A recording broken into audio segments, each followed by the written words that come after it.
Hello students, welcome to Magnet Brains Hindi medium. मैं लाली वर्मा एक बार फिर से आप सभी विद्यार्थियों का मैग्नेट ब्रेन्स हिंदी में बहुत बहुत स्वागत करती हूँ। स्वागत करने के साथ साथ ये आशा भी करती हूँ कि आप सभी स्वस्थ होंगे, खुश होंगे, प्रसन्नचित्त होकर अपने जीवन को व्यतीत कर रहे होंगे, साथ ही साथ अपने व्यवहार में मधुरता लाते हुए, अपने मन में संवेदना जगाते हुए, किसी के लिए परोपकार की भावना जगाते हुए अपना जीवन व्यतीत कर रहे होंगे। डियर स्टूडेंट्स, आप 12वीं कक्षा में हैं और इस साल के बाद आप कॉलेज में प्रवेश कर लेंगे। बहुत सारी दुनिया ये जो है ना, कई तरह के आपको दृश्यों का, कई तरह की दुनिया का, कई तरह के ऐसा जो होंगे माहौल का आपको सामना करना पड़ेगा। सभी प्रकार के वातावरण, माहौल और स्थितियों का सामना करने के लिए अपने आप को बहुत अच्छे से मजबूत बना लीजिए। इसी से संबंधित आज इस वीडियो में हम एक कविता पढ़ने जा रहे हैं। जी हाँ, कविता का नाम आपको समझ में आ रहा होगा, दिख रहा होगा यहाँ पर, कैमरे में बंद अपाहिज। आपकी पाठ्य पुस्तक आरोह भाग 2 से पाठ 4 है। रघुवीर सहाय जी द्वारा रचित ये कविता है, जिसमें कवि ने बहुत ही मार्मिक चित्रण किया है कि किस प्रकार से कैमरे के सामने एक किसी अपाहिज को या किसी ऐसे मजबूर को व्यक्ति को लाया जाता है और उसके सहारे अपनी टीआरपी बढ़ाने के लिए तरह तरह से उसका इस्तेमाल किया जाता है। ये जानते हैं। सबसे पहले हम चलेंगे कवि परिचय की ओर, जानेंगे कवि रघुवीर सहाय जी का जन्म कब हुआ और उनसे जुड़ी कुछ खास बातें। रघुवीर सहाय जी, नमन करते हैं हम हिंदी के हर एक साहित्यकार, रचनाकार और कवियों का, जिन्होंने अपनी कलम और कला के माध्यम से हम सबको एक नई दिशा प्रदान की। रघुवीर सहाय जी समकालीन हिंदी कविता के संवेदनशील कवि हैं। देखिए, शब्द भी आ गया है इनके साथ, संवेदनशील अर्थात इमोशनल। जो भावनाओं से जुड़े हुए रहते हैं उनको संवेदनशील कहा जाता है। तो जो भावनाओं से जुड़े हुए व्यक्ति, अक्सर क्या कहा जाता है कि वर्तमान में व्यक्ति भावना शून्य हो गया है, कहाँ गई है उसकी भावनाएं। तो इंसान के अंदर भावनाओं का होना परम आवश्यक है। हमें कठोर, हर समय कठोर भी नहीं बने रहना है। हाँ, कभी ऐसा होता है कि हमें ढांढस बंधाने के लिए, किसी में दिलासा जगाने के लिए अपने आप को, कहते हैं ना, दिल पे पत्थर रखकर कठोरता दिखानी होती है। तो यहाँ पर रघुवीर सहाय जी समकालीन हिंदी कविता के संवेदनशील कवि हैं। इनका जन्म लखनऊ, उत्तर प्रदेश में सन 1929 में हुआ था। इनकी संपूर्ण शिक्षा लखनऊ में ही हुई। वहीं से इन्होंने अंग्रेजी साहित्य में एमए किया। प्रारंभ में ये पेशे से पत्रकार थे, ठीक है। इन्होंने प्रतीक अखबार में सहायक संपादक के रूप में काम किया। फिर ये आकाशवाणी के समाचार विभाग में भी रहे। कुछ समय तक हैदराबाद से निकलने वाली पत्रिका कल्पना, पत्रिका का नाम है ये कल्पना, ओके, और उसके बाद दैनिक नवभारत टाइम्स तथा दिनमान से संबंध रहे। साहित्य सेवा के कारण इन्हें साहित्य अकादमी पुरस्कार से सम्मानित किया गया। इनका देहावसान, देहावसान का अर्थ होता है निधन, सन 1990 में दिल्ली में हुआ। जन्म कब हुआ था? 1929 में, और मृत्यु हुई सन 1990 में। किस तरह के कवि थे? संवेदनशील कवि थे। इन्हें साहित्य अकादमी पुरस्कार भी प्राप्त हुआ। कैमरे में बंद अपाहिज, नाम ही आप देखिए कविता का, कैमरे में बंद अपाहिज। एक अपाहिज या असहाय के माध्यम से कैमरामैन या जो मीडिया है वो किस तरह से छोटी छोटी बातों को बढ़ा चढ़ाकर प्रस्तुत करते हैं और एक ऐसे व्यक्ति को कैमरे के सामने ले आते हैं जिसकी स्थिति पूरी तरह से दयनीय है, और भावनाओं के साथ, दर्शकों की भावनाओं के साथ खेलते हैं। क्योंकि जितनी अधिक दयनीय स्थिति कैमरे के सामने आएगी, उतनी ही अधिक ऑडियंस उनसे जुड़ेगी और उनकी टीआरपी बढ़ेगी। तो अपने आप का लाभ कमाने के लिए या अपने आप को फेमस या अपने आप की प्रसिद्धि, अपने आप को प्रसिद्ध बनाने के लिए, प्रसिद्धि पाने के लिए वो किसी भी हद तक जा सकते हैं। रघुवीर सहाय जी ने इस कविता में इसी तरह का वर्णन किया है कि क्या जो समाचार या टेलीविजन पर हम जो भी देखते हैं, क्या वो वास्तव में सही होता है? कुछ हद तक कुछ समाचार पत्र या कुछ न्यूज़ चैनल्स ऐसे हैं जो वास्तविकता दिखाते हैं, परंतु कुछ जगह तो सच में राई का पहाड़ बन जाता है, तिल का ताड़ बन जाता है। इस तरह से बात को घुमा फिराकर, ऐसी भावनात्मक तरीके से उलझाकर दर्शकों को दिखाया जाता है और उनका, ताकि उनका मुनाफा हो सके और ऑडियंस बेचारी जुड़ी रहे उनसे। देखो, पढ़ेंगे तो आप स्वयं जानोगे। हम दूरदर्शन पर बोलेंगे, हम समर्थ शक्तिमान। कौन? मीडिया वाले। हम दूरदर्शन पर बोलेंगे हम समर्थ शक्तिमान हैं, क्योंकि हम जो दिखाएंगे वही तो देखेगा लोग। तो हम एक दुर्बल को लाएंगे, दुर्बल अर्थात बिल्कुल असहाय, असहाय, निर्बल, ठीक है, निर्बल भी लिख सकते हैं यहां पर, ठीक, अपाहिज भी लिख सकते हैं। हम एक दुर्बल को लाएंगे एक बंद कमरे में। कोई यदि उनको राह पर चलता हुआ या रास्ते पर भी कुछ इस तरह का व्यक्ति मिल जाए ना, जो दुर्बल हो, जो कमजोर हो, तो वो एक बंद कमरे में ले जाकर उससे तरह तरह के प्रश्न पूछते हैं। मान लीजिए किसी का हाथ नहीं है, किसी का पैर नहीं है, या कुछ ऐसा मसाला लगाकर वो प्रस्तुत करते हैं, वही यहां पर दिखाया है। हम एक दुर्बल को लाएंगे एक बंद कमरे में, उससे पूछेंगे तो आप क्या अपाहिज हैं। एक अपाहिज व्यक्ति को लाकर उससे प्रश्न क्या पूछा जाएगा, क्या आप अपाहिज हैं, तो आप क्यों अपाहिज हैं, पूछा जाएगा आप अपाहिज हैं। अच्छा, तो आप अपाहिज क्यों हैं, आपका अपाहिजपन तो दुख देता होगा, दुख देता है ना। तरह तरह के प्रश्न उससे पूछे जाएंगे, जिससे उसके, कहते हैं ना, जले पर नमक छिड़कना, जले पर नमक छिड़का जाएगा, जिससे उसको और दर्द हो, और दर्द होगा तो ये कैमरे के सामने उसको ले आएंगे, ताकि उसकी दर्द से कराहती हुई या आंसुओं से भरी हुई आंखें कैमरे के सामने दिख जाएं और लोग उसको अधिक देखें, या लोगों की संवेदनाएं उसके साथ जुड़ जाएं। पहले उसको बंद कमरे में ले जाकर तरह तरह के प्रश्न पूछे जाएंगे, ये सब कैमरे के पीछे चल रहा है।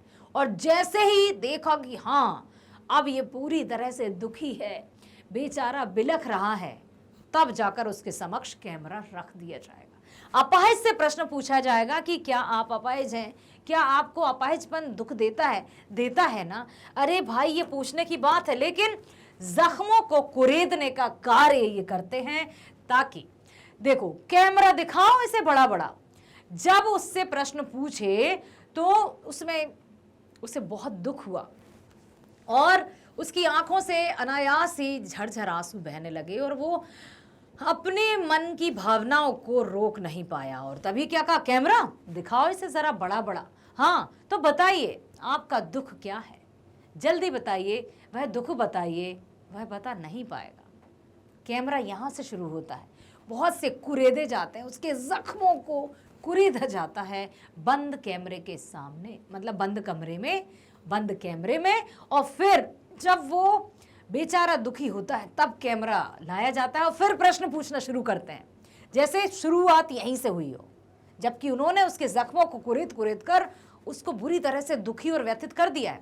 हाँ, तो बताइए आपका दुख क्या है, जल्दी बताइए, वह दुख बताइए। और वह बता नहीं पाएगा, क्योंकि वो तो बेचारा दुखी हो जाएगा। अब यहाँ पर हम व्याख्या की बात करते हैं, तो हमें लिखना होगा कि ये पंक्तियाँ कौन सी कविता से ली गई हैं, इसके कवि कौन है। तो प्रस्तुत काव्यांश हमारी पाठ्य पुस्तक आरोह भाग 2 के कविता कैमरे में बंद अपाहिज से ली गई है। इसके कवि श्री रघुवीर सहाय जी हैं।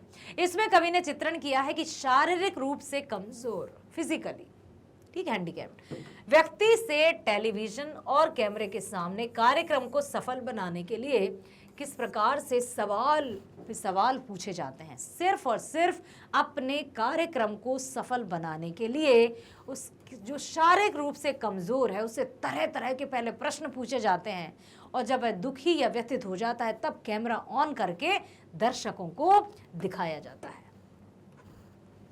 कवि का कथन है कि हम टेलीविजन पर अपने को समर्थ शक्तिवान बताएंगे तथा अपने कार्यक्रम को सफल बनाने के लिए दूरदर्शन कैमरे के सामने एक शारीरिक कमजोर व्यक्ति को लाएंगे। प्लानिंग रहती है कि आज हम क्या करने वाले हैं, आज हम ये करेंगे, योजना तैयार की जाती है, स्ट्रेटेजी तैयार की जाती है, उसके बाद फिर आगे कार्य रूप दिया जाता है। हम एक ऐसे शारीरिक कमजोर या फिजिकली हैंडीकैप्ड व्यक्ति को लेकर आएंगे, उसे एक बंद कमरे में बिठाकर उससे अनेक प्रकार के संवेदनहीन प्रश्न पूछेंगे। संवेदनहीन मतलब भावना शून्य, जो उसको अंदर तक कचोट कर रख देंगे, वो वैसे भी दुखी, उसके दुख को और हरा करेंगे। हम उससे पूछेंगे कि क्या आप अपाहिज हैं, यदि हैं तो क्यों हैं। आपकी सारी कमजोरी आपको कष्ट देती होगी, तो आपको यह कमजोरी दुख देती है, फिर उसके समक्ष अपने कैमरे को बड़ा करके दिखाते हैं ताकि उसे बड़ा दिखाया जा सके। इसी तरह उससे पूछेंगे कि आप हमें अपना दुख बताएं, जल्दी बताएं। कवि कहता है कि इस प्रकार टेलीविजन कैमरे के सामने शारीरिक दुर्बलता से युक्त व्यक्ति से अनेक प्रकार के प्रश्न पूछे जाएंगे, लेकिन वह अपने दुखों को बता नहीं पाएगा, वह अपनी संवेदना को इनके समक्ष नहीं रख पाएगा, क्योंकि वो बुरी तरह से उसका गला रुंध जाएगा, वो मन ही मन रोने लगेगा, उसके दुख फिर से ताजे हो जाएंगे। फिर कैमरे वाले कहेंगे, सोचिए, बताइए आपको अपाहिज होकर कैसा लगता है। अब किसी को अपाहिज होकर कैसा लगता है ये प्रश्न पूछने वाली बात है नहीं, लेकिन वो पूछेंगे, सोचिए और बताइए कि आपको अपाहिज होकर कैसा लगता है। कैसा यानी कैसा लगता है, हम खुद इशारे से बताएंगे कि क्या ऐसा, मतलब कैमरामैन या जो भी वहां की टीम रहेगी वो क्या ऐसा लगता है, क्या ऐसा लगता है, तो वो अपने दुखों को व्यक्त नहीं कर पाएगा। सोचिए, बताइए, थोड़ी कोशिश करिए, यह अवसर खो देंगे। आप जानते हैं कि कार्यक्रम रोचक बनाने के वास्ते हम पूछ पूछ कर उसको रुला देंगे। इंतजार करते हैं आप भी उसके रो पड़ने का, करते हैं? यह प्रश्न पूछा नहीं जाएगा। अब यहां पर उससे इतने तरह तरह के प्रश्न पूछे जाएंगे कि बेचारा वो रो पड़े, और तभी बिल्कुल कैमरे के सामने लाकर उसको पेश किया जाएगा और उसको रोता हुआ देखकर दर्शक भी रो पड़ेंगे। दर्शक रो पड़ेंगे तो कई तरह से जब व्यक्ति भावनात्मक तरीके से जुड़ जाता है तो वो जुड़ा ही रहता है हमेशा, क्योंकि व्यक्ति जो है वो भावना प्रधान है। आप जानते हैं कार्यक्रम रोचक बनाने के वास्ते हम पूछ पूछ कर उसको रुला देंगे। इंतजार करते हैं आप भी उसके रो पड़ने का, करते हैं?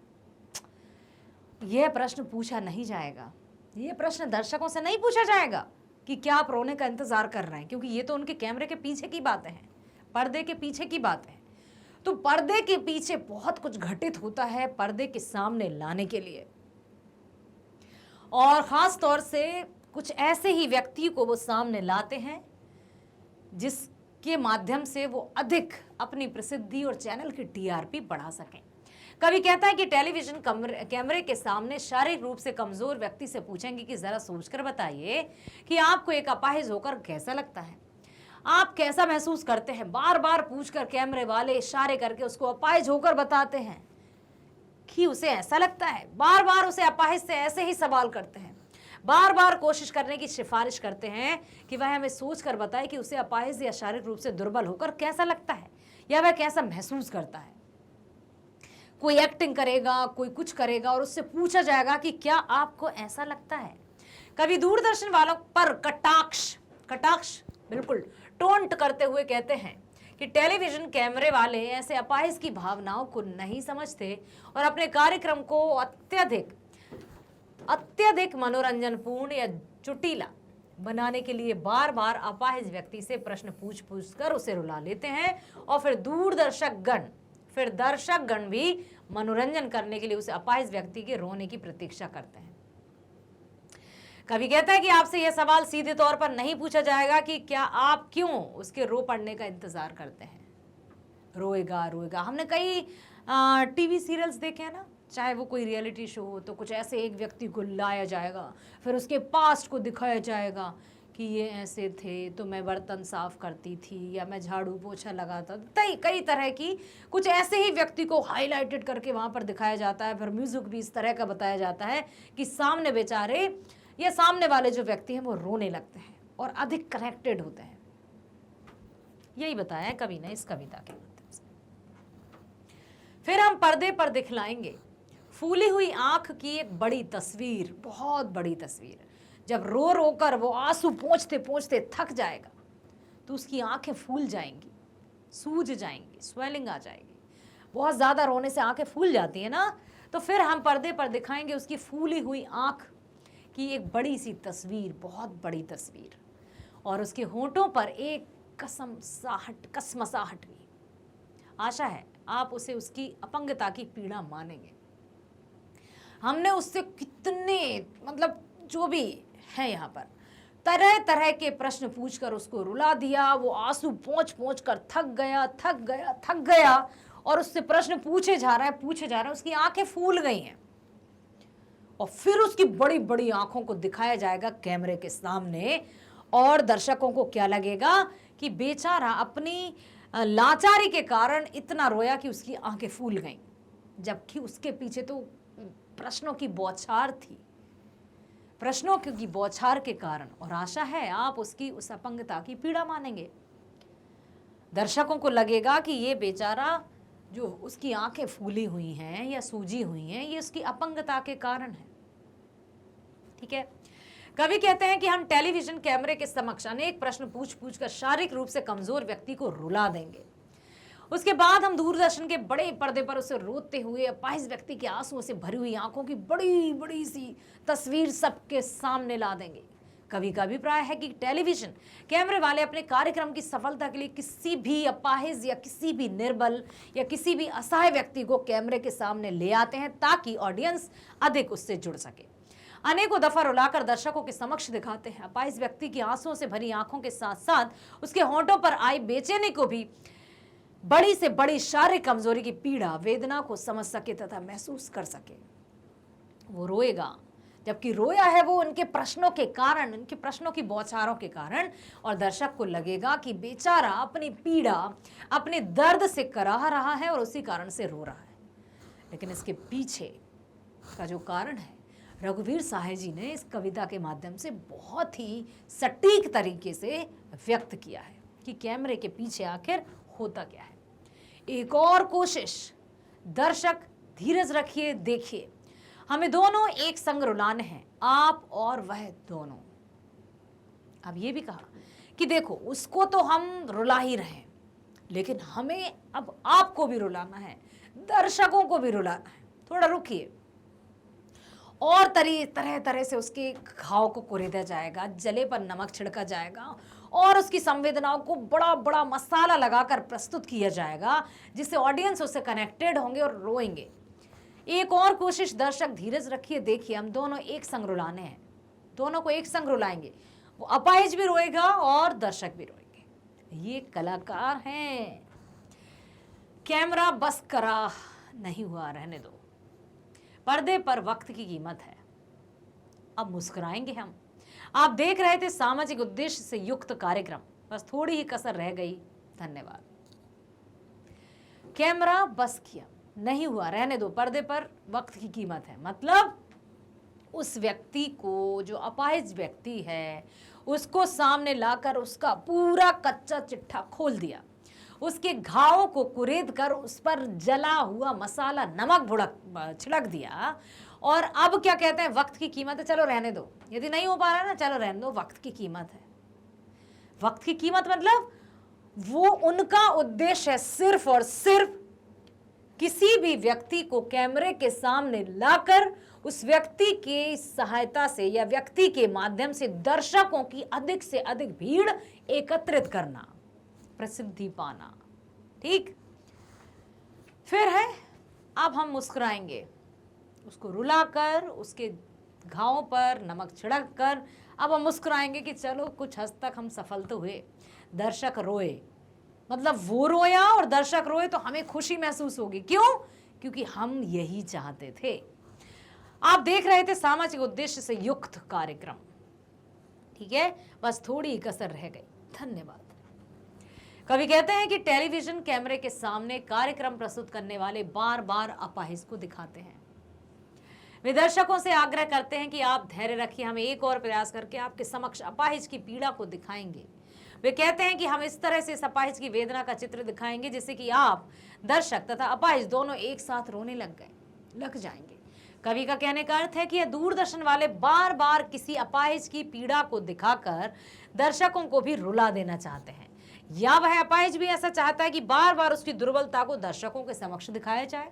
हाँ, देखिए, यहाँ पर सिर्फ और सिर्फ कैमरामैन या जो कार्यक्रम कर रहे हैं दूरदर्शन वाले, उनका ही सिर्फ ये एकमात्र उद्देश्य नहीं है। कुछ जो अपाहिज है वो भी चाहता है कि मेरी पीड़ा को जाने, मेरी पीड़ा को सब सुने, मेरे साथ संवेदना व्यक्त करें। तभी तो लिखा है कि या अपाहिज भी ऐसा चाहता है कि बार बार उसकी दुर्बलता को दर्शकों के समक्ष दिखाया जाए या उसको इसी तरह से दयनीय स्थिति में उपस्थित किया जाए, प्रकट किया जाए सबके सामने। किसी किसी की आदत रहती है कि वो सिर्फ और सिर्फ दूसरे उनकी सहायता करेंगे या दूसरे उनको हाथ पकड़ कर ले जाएंगे तो अच्छा लगता है, जबकि हम खुद जा सकते हैं। फिर भी दयनीय स्थिति बनना किसी किसी को अच्छा लगता है, तो शायद ऐसा भी हो। उसके बाद दूरदर्शन वाले पर्दे पर समय की कीमत का बहाना बनाकर उस दृश्य को वहीं रोक देना चाहेंगे। इस कार्यक्रम के बंद होते ही हम दर्शकगण भी हंसने और मुस्कुराने लगेंगे। कवि कहता है कि दूरदर्शन पर यह बताया जाता है, आप सभी सामाजिक भावना के उद्देश्य से परिपूर्ण कार्यक्रम देख रहे थे, लेकिन किन्हीं कारणों से थोड़ी कमी रह गई जिसे हम पूरा नहीं दिखा पाए। फिर वे धन्यवाद बोलकर अपने कार्यक्रम को समाप्त कर लेंगे। तो जीवन भी एक रंगमंच के समान है। पता नहीं कौन सा किरदार कब निभाना पड़ जाए और कैसे व्यक्ति का सामना कब हमसे हो जाए, तो हमें हमेशा बहुत ही सतर्क तरीके से रहना है और भावनाओं से तो जुड़े रहना है। अपने मन में मानवता के मूल्य को लेकर चलना है, जिसके अनुरूप आता है दया, परोपकार, किसी जरूरतमंद की सहायता करना। सबसे बड़ी है अपने आप को मानना, अर्थात अपने आप की सहायता करना। कभी भी हाथ पर हाथ रखकर मत बैठना, क्योंकि ईश्वर भी उन्हीं की सहायता करते हैं जो खुद की सहायता करते हैं। सो यहाँ पर हमने ये देखा। इस कविता में कवि बताते हैं कि किस तरह से एक कमजोर व्यक्ति का कैमरे के सामने मजाक बनाया जा रहा है। इस काव्य में हम शब्द का प्रयोग दूरदर्शन वालों के लिए हुआ है तथा वे स्वयं को ताकतवर एवं सामर्थ्यवान बता रहे हैं। हम यहाँ पर दूरदर्शन वालों के लिए हुआ है, ठीक है। हम शब्द का प्रयोग दूरदर्शन वालों के लिए हुआ है, याद रखना। किंतु वास्तविक अर्थों में वे दुर्बल हैं, क्योंकि वे एक कमजोर इंसान की भावनाओं के साथ खिलवाड़ कर रहे हैं। अपने से दुर्बल और कमजोर को सताने वाला व्यक्ति किस तरह से शक्तिशाली हो सकता है, यह सवाल कवि ने पाठकों के लिए छोड़ दिया। अपने से दुर्बल और कमजोर को सताने वाला व्यक्ति किस तरह से शक्तिशाली हो सकता है, बताइए। ये आप पर है, मतलब हम सब से कवि रघुवीर सहाय जी ने ये प्रश्न किया है कि जो अपने से कमजोर है हो या कोई दुर्बल हो, जो हमसे कोई दुर्बल हो या कमजोर हो, तो उसको सताने वाला व्यक्ति किस तरह से शक्तिशाली हो। क्या किसी दुर्बल को सताना शक्तिशाली होने का प्रमाण है? किसी कमजोर को रुलाना क्या हमारे शक्तिशाली होने का प्रमाण है? बताइएगा। ये प्रश्न मैं आपसे भी कर रही हूँ। कभी कभी ऐसा होता है क्लास में, यदि कोई स्टूडेंट कुछ सीधा हो या अत्यधिक सहनशील हो तो उसका सब मजाक बनाने लगते हैं, लेकिन एक सीधे का मजाक बनाना या उसकी मजाक उड़ाना ये आपकी शक्ति को दर्शाता है? नहीं दर्शाता। और बताइएगा, आप अपने अपने विचार जरूर बताइएगा, फिर हम और भी बात करेंगे। कैमरे में बंद अपाहिज कविता का जो विशेष है वो देखिए, खड़ी बोली का प्रयोग किया गया है। भाषा सरल, सहज और प्रवाहमयी है। प्रवाहमयी का अर्थ होता है फ्लुएंसी के साथ। अनुप्रास, पुनरुक्ति, प्रकाश आदि अलंकारों का उपयोग हुआ है। काव्य तुकबंदी बंधन से परे है। इसमें कोई तुकबंदी नहीं है, कोई राइमिंग नहीं है, ठीक है। आशा करती हूं आपने इस कविता के माध्यम से दिखावटी दुनिया को समझा है और यह भी जाना है कि कभी भी किसी दुर्बल या कमजोर का हमें मजाक नहीं बनाना है। हम में यदि सामर्थ्य है, हम में यदि शक्ति है, तो हम किसी की सहायता के लिए उस शक्ति का प्रयोग करेंगे। आशा करती हूँ आपने बहुत अच्छे से सुनकर समझ लिया है। तो बने रहिएगा हमारे साथ। इसी तरह से मैं हर एक कविता को बहुत विस्तार रूप से आपके समक्ष प्रस्तुत करूंगी। हिंदी मीडियम की बात करूं तो मैग्नेट ब्रेन्स हिंदी कक्षा 7वीं से 12वीं तक की online school education 100% free provide करता है। साथ ही साथ सभी प्रकार की प्रतियोगी परीक्षाओं के वीडियोस भी आपको प्रदान किए जाते हैं। अब कक्षा 12वीं के बाद आप जिस भी स्ट्रीम में शामिल होना चाहेंगे उस स्ट्रीम के वीडियोस भी आपको यहीं पर मिलेंगे। तो किसी भी तरह से चिंता नहीं करनी है, बने रहिएगा हमारे साथ। मिलते हैं नेक्स्ट वीडियो में। स्वस्थ रहिए, खुश रहिए। Bye bye, thank you so much.